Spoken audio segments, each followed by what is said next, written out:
ফজরের নামাজ পড়বেন, ফজরের নামাজের পরে বাইরে বের হন, মসজিদে থাকেন, বাইরে বের হন, দেখবেন শুভ্র বাতাস, হা করে কান নাক খুলে বাতাস খান, দিল ভরে যাবে, শরীর স্বাস্থ্য ভালো থাকবে।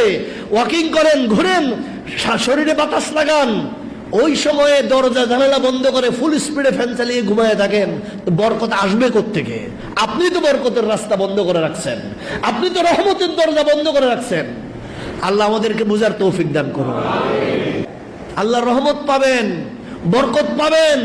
রাস্তা বলে দিচ্ছি, ফজরের নামাজ পড়েন জামাতের সাথে, বরকত আসবে। অফিস টাইম কমায় দেন, অফিস টাইম সকাল 8টা থেকে করেন, দোকান টাইম মার্কেট টাইম সকাল 8টা থেকে করেন, বরকত পাবেন। ওদিকে কমায় দেন। রাত্রে ঘুমানোর সময় আগে করেন, 12টায় 1টায় নয়, ঘুমানো 10টায় করেন, তাহলে ফজরে উঠতে পারবেন, আরামে উঠতে পারবেন, ফজর পড়তে পারবেন।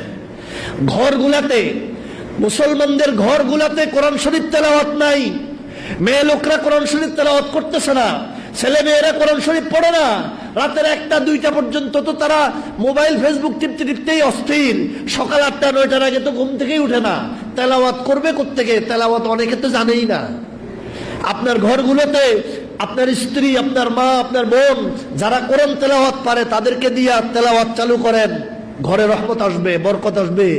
তেলাওয়াত চালু করেন, তেলাওয়াত বন্ধ হয়ে গেছে, তেলাওয়াত গুলোকে চালু করে দেন, আল্লাহ পাক রহমত খুলে দিবেন।